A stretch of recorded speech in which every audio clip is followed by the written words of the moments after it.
изгря денят с усмихнати зеници и септемврийска светлина вали. Училището своите ученици посреща топло, пак с добре дошли. Плахи нови запознанства за едни чакани дни на дълги часове с приятели. Това е 15 септември, началото на новата учебна година. Защото отново сме заедно.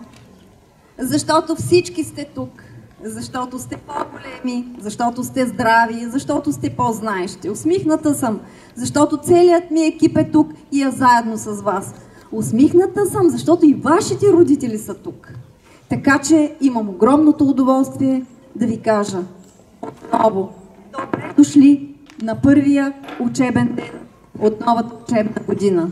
Аз от името на моя екип ви обещавам годината да бъде различна, да бъде буйна, да бъде усмихната, да бъдем заедно здрави, да научаваме вълнуващи неща.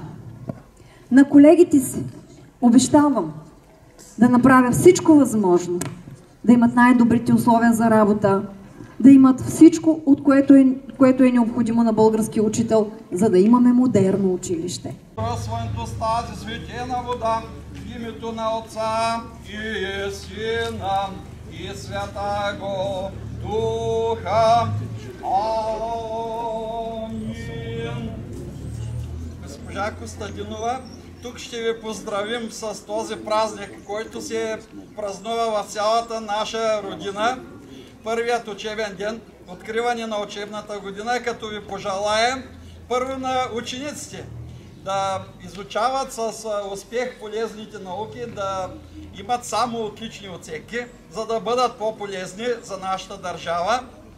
Да поздравя и учителите, които обаче поимате една голяма отговорност да възпитавате нашите деца.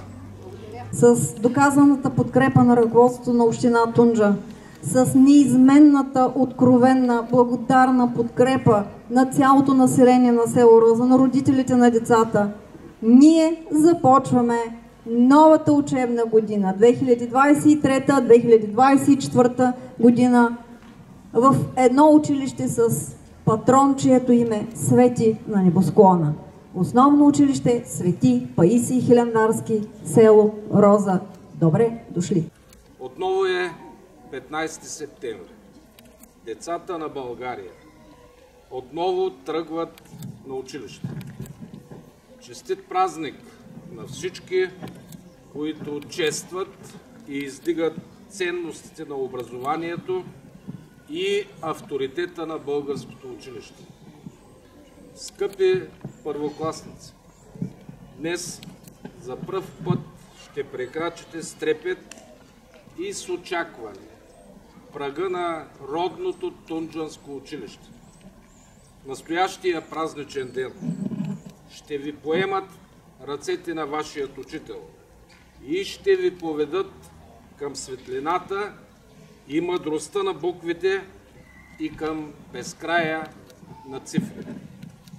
Това е само началото на вашето неповторимо пътешествие, в което ще има много игри и уроци, ще има празници и приятелства. Бъдете здрави, усмихнати и любознателни. Скъпи ученици, започват учебните дни, в които ще пораствате, придобивайки нови знания. Предизвиквайте себе си. Бъдете смели, целеустремени и упорити. Вярваме, че чрез енергията на вашата младост и силата на вашия ум ще ставате все по-успешни. Помнете, че постиженията ви са не само личен успех, но и издигат авторитета и достоинството на вашето училище. Пазете традициите на образованието. Зачитайте и почитайте своите родители и учители. Вие сте бъдещето на нашата община. Уважаеми учители, учителството е призвание, мисия, висока чест и отговорност. В днешния празничен ден изказваме своята дълбока признателност и искрена благодарност за вашия професионализъм и човешката ви отдаденост. И нека в трудните ви делници ви съпътстват обичта на вашите ученици, доверието на техните родители, уважението на цялата общественост, на цялата ни община. Уважаеми родители, от семейството и от дома започва необятният път към знанието и минава през храма на просветата, училище. Благословете децата си с родителска обич. Бъдете пример и възпитавайте от тях уважение към учителя. Насърчавайте постоянството им в учебния труд и техния стремеж към науката.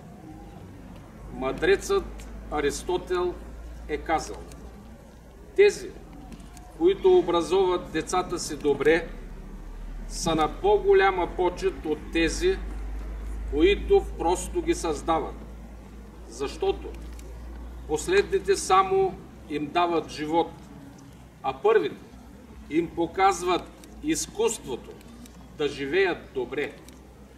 Нека с вашата любов и подкрепа децата ви станат творци на собствения си живот и на по-доброто бъдеще на община Тунджа. Честит първи учебен ден!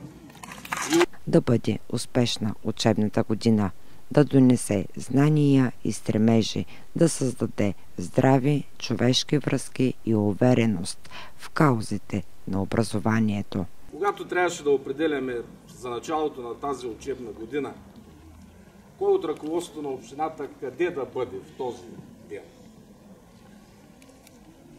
Аз избрах Роза. Избрах Роза. И избрах Роза, защото винаги съм чувствал, че тази сграда, този дух, който всички вие създавате в нея, е може би най-типичното тунджанско училище.